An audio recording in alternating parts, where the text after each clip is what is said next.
What is up, Catholics? Welcome back to the podcast. Today is April the 5th, and today we're going to be talking about our post-Lent reflections. So even though the season of Lent isn't technically over yet, we are nearing Easter, so we just wanted to take time to evaluate how we lived out our lives during this Lenten season.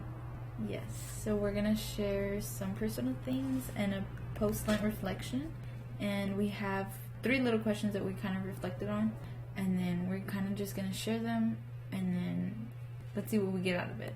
Before we share them, if you would like to follow along, you can. We'll be giving you the questions, and then you can pause the video, and then you can follow along with us. The first thing I wanted us to talk about was our goals. Would you want to share your goals first? So before the Lent season started, I had goals I had physical goals just to give up social media, give up eating meat, try to stop procrastinating as much. But there were more spiritual ones. I wanted to go to confession. I wanted to actively take part in a Lent devotional. I wanted to journal more and pray the rosary. It's a lot. Yeah. How did that go? It didn't go great. Ironically, the physical goals were the ones that actually got done instead of the ones that I wanted to work on. Mm-hmm. I feel that. I wrote down 3 because personally I feel like if I set too many things I wouldn't be able to do it. So at the beginning, I remember I did fiat for a little bit. So I wasn't on social media. And then when I stopped doing fiat, I still wasn't on social media, so that was good for me. I was off social media for a month or 2. But one of my main goals was giving up soda, specifically Coca-Cola.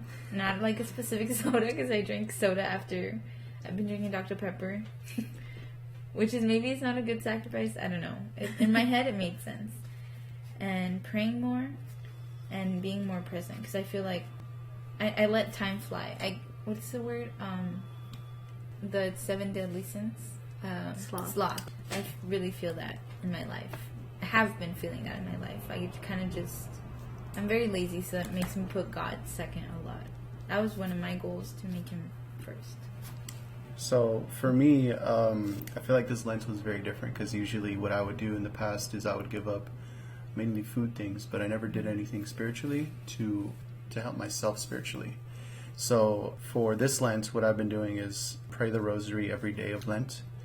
And, with that, I haven't been keeping up. Not that I would forget, but I wouldn't make the time to do the rosary. So right now I'm a few days behind, because I always make it a goal for me to at least get to Sunday. And I don't want to get to Sunday and then I'm behind on my rosaries. So I always try to play catch up. Another goal was for me to go to Mass and confession more, because before Lent had started, I hadn't been going to Mass on Sundays as often as I wanted to. And I wanted to make it a goal to go as many times as I should be every Sunday. And the last time I had gone to confession before Lent was about a year before that. So I wanted to, at the very least, make it a monthly thing for me to go to confession. My last goal for the Lent season was for me to refrain from all sin. So everything that I had done before, all the anger and the swearing, all the bad thoughts, just put it behind me and just try not to put myself in that position anymore, so that I can keep myself pure. Wow, that's big goals. Those are goals. Not necessarily goals that I have been keeping consistently, but I can definitely see the difference before and after. So the next thing we're going to move on to is the reflection, which is this season I was grateful for. And this can be anything specific or general. Maybe you want to start us off? Well, obviously I'm grateful for being alive and being healthy during this time. It was unexpected, but the time that I got to spend with my family and friends was extended, and opportunities were opened up to me that I didn't expect. I got accepted to an internship that I applied to. I've been focusing more on what I want my career to look like and what my future education is going to look like. So I got a lot of opportunities coming my way that I've been thinking about and I want to take advantage of, but I didn't even expect them. So that was something I'm grateful for. It just came out of the blue, so it was very nice. The this season I was grateful for people in my life that encouraged me to push through. Not to get too personal, but these past few months have been very difficult for me. Especially I'm especially thankful for like one person specifically who I share a lot with, who knows a lot about me, which is my best friend, Luis. And through this difficult time, it was like hard to be me and grow spiritually. I haven't been growing spiritually, if I'm being honest. And that's why I wanted to do the podcast, actually, was to like ground myself more, to like actually push myself to do something, because I haven't been praying, and that's like the main source of like how your relationship with God is, right? It's communication, constant prayer, right? So like one of my goals, praying more. I have been, but I haven't been as much as I should be, as much as I used to. I'm just really thankful for people that still push me through it, you know, even though it was like really hard to get through it. It's still kind of hard to get through it, you know, something I'm still working on. So that's what I was grateful for this season. So for me, I only have one thing listed down. That doesn't mean that it's the only thing I'm grateful for, but I would say it's the thing that I'm most grateful for, and that is that I'm grateful for the time that I spend with my sister. And my sister, Allison, she's about 3.5, and there was a time where I wouldn't, not that I wouldn't want to spend the time with her, but I would sort of do my own thing, whether it's school or something else that I would spend my time doing. But just the fact that I didn't spend that time with her makes me feel like I should have done so, because you never know what could happen, that, you know, things could separate us or whatever. And I'm grateful that I spend the time with her that I do now, because I don't want to take her for granted. I feel like I've done that before, and I don't want to do that to her again. So I can definitely say that I'm most grateful for the time that I spend with her now. And she spends a lot of time at daycare. Thankfully that there's a program there that's right next door that's willing to, you know, take care of her, especially when my mom's at work or when I'm in school. But I think if that wasn't there, I would spend more time with her than I would with anything else, and that includes school. So I'm thankful that I have the time that I spend with her. I can relate.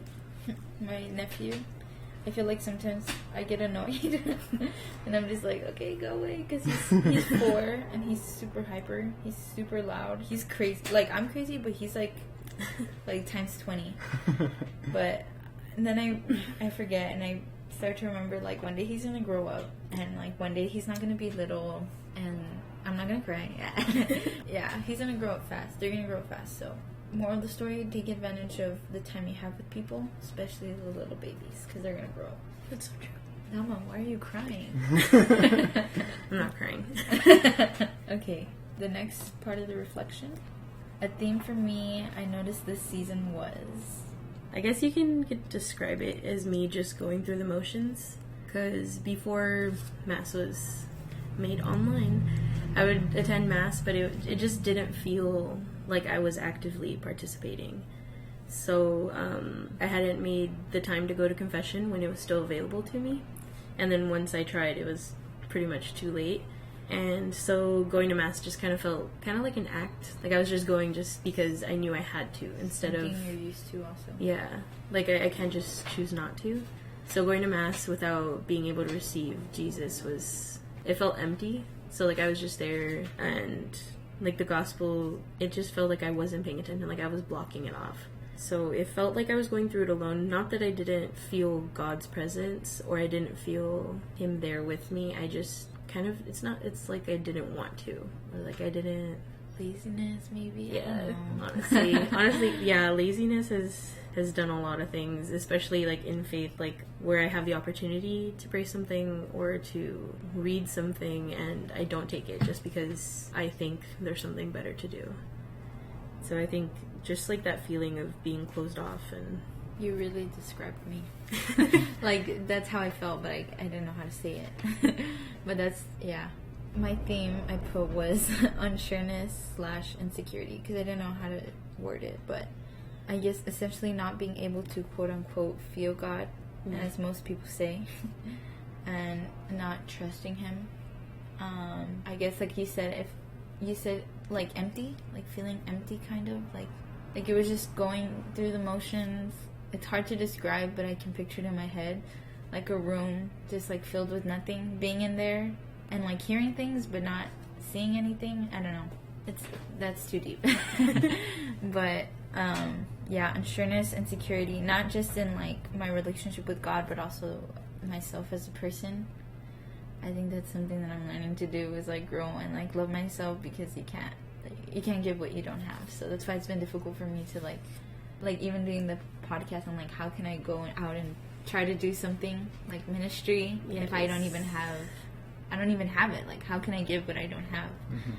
So I guess that was my theme. I have the same thoughts though. Like, I feel like in the moments where I've been most empty inside or whatever, that's when opportunities come up to, like, grow in the ministry or to lead a ministry, and it just feels like, what am I gonna teach what am I gonna lead if? What do I have to offer? Yeah.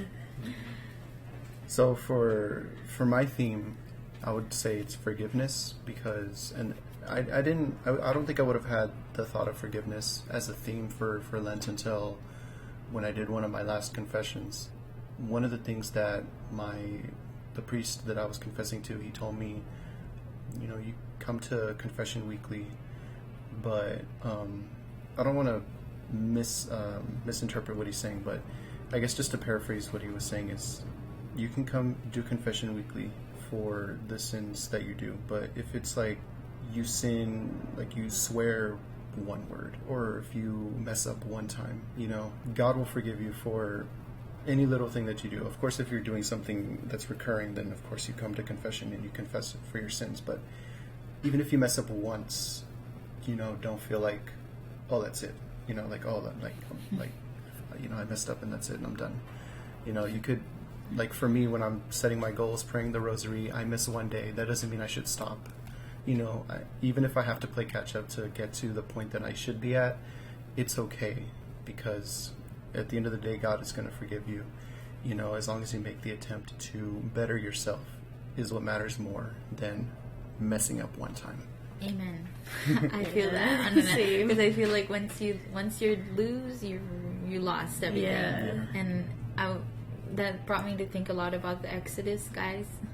If you're still doing Exodus, because they're still going on, and I know that some of them have, I guess, like, from things I've heard, not that I know too much things, but things that I heard that they messed up once and then they kind of just, like, stopped doing it. And, like, I was, like, the same. Like, if I mess up once and I'm like, I'm done, like, there's no way back, right? No retaliation. But I know I saw, like, my brother or Luis, if they messed up, they would just, like, keep going. Like, it was just one mistake, God still forgives you. And not that you should treat it as, like, dust it off or whatever, but, like, one mistake wasn't gonna stop them from still doing their 90-day challenge and change. That's crazy, though. Anyways, that's another thing. They're still doing it, some of them. So, yeah.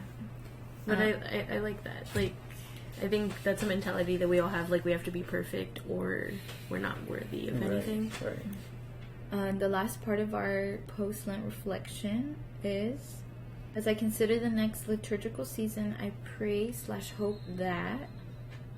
For this next season, I really hope that I can feel the joy that's supposed to come with Easter. I feel like that sounds so, like, emo. Like, I hope I can feel the joy. Everything you're saying is, like, what I'm feeling. But, yeah, like, I just feel like I should allow myself to, like, rejoice in this and to celebrate and to, like, actively take part of it. And I also just want to keep trying to attain the hopes that I set for the Lenten season back when I had, like, super high hopes. But, like, just because Lent is over, that doesn't mean I still can't, like, try to do these things. Nice. I put, I hope to regain and grow my faith.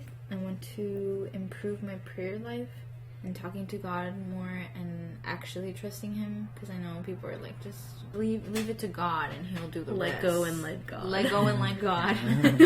Things like that. And I'm like, nah. Like, okay, personal thing about me, I'm super skeptical, so I think that's kind of what stops me from believing things sometimes. I don't know what happened. I don't know what happened along the way, if I'm being honest. Not to get too personal, or too far back into my life, but something happened along the way that I just became super, like, I kind of have to do it for myself, but I'm also not doing anything for myself. So I'm, like, in this middle of, like, feels like purgatory. Like, I'm just floating. I don't know how to explain that. But like you said, I want to feel, like genuine joy, like, real happiness, not just, like, temporary. And I guess setting more, like, routine things and habits that are actually going to help me attain goals, right? Setting systems, not goals. Watch on YouTube. But yeah, doing more things, you know, enjoying the journey more and being more present in my life and what God has to say to me. Listening more. I think so, yeah. So for me, after the Lenten season is over, I want to keep myself in purity, because that's the whole goal of Lent, was for me to keep myself in purity. But when it's over, I'm not gonna just go back to doing what I was doing before. The point of Lent is for you to take that step up closer to God and stay there, so that you don't have to take the step down when Lent is over. You want to keep moving forward. You want to keep going up towards God. You don't want to set these goals and then just forget about them once the 40 days is up. You want to keep doing what you're doing. And like, I'll be honest, I'm probably not going to keep praying the rosary every single day, but I'll definitely do it every Sunday, or at least more often than I would before, which would be really not too often at all. Really, the only time I would do it is at the Newman Center. We would do the Divine Mercy, and then I would do a rosary every other time. But that wasn't even as often as I would want to personally. But when the Lenten season is over, I definitely want to keep those goals on the wall for me to look back on, and for me to continue to purify my soul as much as I can. Yeah, and not that the whole reason of Lent is to like make goals and attain them and then change, but like I think it's a great opportunity for us to like try to get something that we had tried to do and keep it going. More of like a habit kind of thing, like a good habit that you have, like praying the rosary more, even if it's not every day, like once a week or every 2 days or every, you know. And like the giving up soda for me, not so much just not to drink soda, but also to create a healthier lifestyle, which would allow me to be happier and, I don't know, just be happier in my life. And I don't know, what was yours like? What are your goals? There's a lot. You had a lot of goals. I had a lot of goals. Like, I feel like a lot of it is just me wanting to grow in my faith, and that is how I think I would. Mm-hmm. Like, I know, like, devotionals and, like, journaling isn't for everyone, but that's what works for me, or what has worked in the past. So I really wanted to do that. But then once the laziness started to set in, it just felt like I couldn't do it. Like, it felt forced. And I think I read something that said, like learn the difference between Lent and New Year's. Like, we make these goals, but we treat them like resolutions. Yeah. So it feels like, no, we have to do this every day. And then it just feels ingenuine. Like, oh, I have to pray the rosary every single day because I said I would. Right. When if your heart's not in it, it's not as fulfilling as you think it might be, or you want it to be. Yeah. Right, because you're not just setting goals to set goals. You're setting goals to have a purpose behind it. So to grow spiritually. Yeah. And I think that's what I struggle with a lot, like recognizing the difference. Like, if I'm not putting my heart into it, my soul into it, it's not going to produce anything. Yes. Yeah, I understand. So that's pretty much it for the post-Lent reflection. If you have anything to share with us, you can email us. or leave a comment in the comment section. You can leave a comment if you want to be public, but if you want to be... We're going to have a curious cat. Yeah. That's for a later podcast, but no matter how horrible your Lent went or how horrible you think it went, I think we also have to recognize the goodness that was given to us, even while we're going with what we're going through. Like, I think, for example, we can talk really quick about something that I'm thankful for during this kind of crazy time of our lives, is that my mom's cooking. And that's something that a lot of people don't realize is like a gift, or like like, my mom doesn't cook often because she's a teacher, so she'll come home, like, around 5 or something, and she's too tired to cook, or I won't catch her, like, before, because I would come home from school late. But now she's there, like, every day, and we see each other every day, and she's always cooking breakfast, lunch, and dinner, and I'm just like, yeah, like, homemade meals are, like, really great. And I really appreciated that for my mom, because, like, I don't know if she knew, like, I've never told her, right, but I really appreciate when she cooks for me. So that's one thing that I got out of this whole thing, and what I'm getting out of this whole thing, and encouragement, and also being able to hang out with my family, seeing my nephew every day. He's loud. But yeah, just being able to be with my family is really nice. Yeah. Okay, so mine's a little picked up because I have 4 younger sisters. So I don't really spend that much time with them because of, like, classwork and stuff that would keep me on campus until, like, midnight sometimes. So I would see them on the weekends, basically.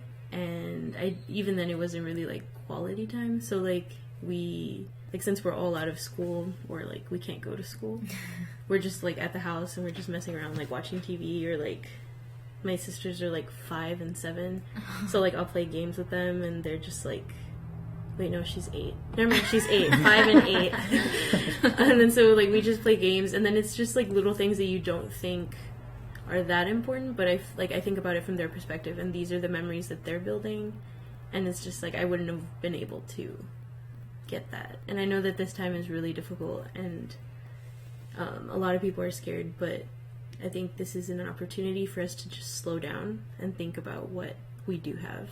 Yeah, definitely. Yeah, I mean, family is huge, especially for me, because I would spend a lot of my time over there in Edinburg for school or for whatever, because usually I would want to work out in the morning, but that would take away from that would take away from the time that I would spend with my sister, like dropping her off at daycare. I wouldn't usually do that, but now that we're staying inside, leaving her, picking her up, dropping her off, just those times, taking care of her,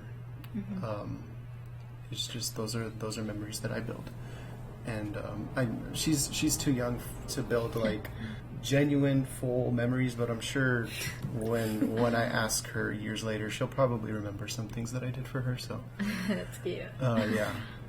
Anything else you guys want to share? I don't know. This is very, like, it's off topic kind of, but during this whole time I got to binge all the seasons of The Good Place, and, like, I don't know if you've seen it, but it just, it makes you, it's about people who passed away and they go to heaven, and then they look at, like, their points that they achieved on Earth, and it's, like, all the good things that they did. Is it funny? It's really funny. I'm gonna watch it. Yeah, it's funny, but, like, even though it's meant to be, like, a comedy, like, it really actually got me thinking about who I am and, like, what I do, and, like, if I do things just for, like me wanting to do them, or just for, like, I have to, and, like, I don't know, it was really good. I didn't expect to think that much from, like, a sitcom kind of show. I mean, I hope your Lent went well. If it didn't, you still, I mean, you're not alone if it didn't go like you expected. And every day is a new day. What? I can't remember something. The sun will rise again. Something like that, yes. So every day is a new day. The sun will shine another day.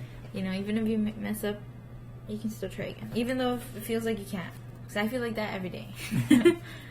I worked out yesterday, by the way.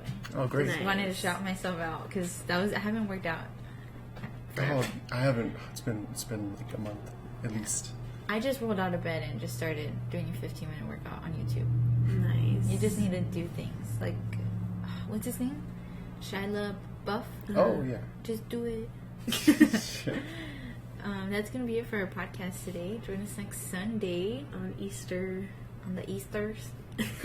On the YouTube. Because we're going to be uploading to YouTube. And we hope to see you there. Anything else you guys want to say? Stay safe. Stay healthy. Stay home. Yeah, stay home. Blessings.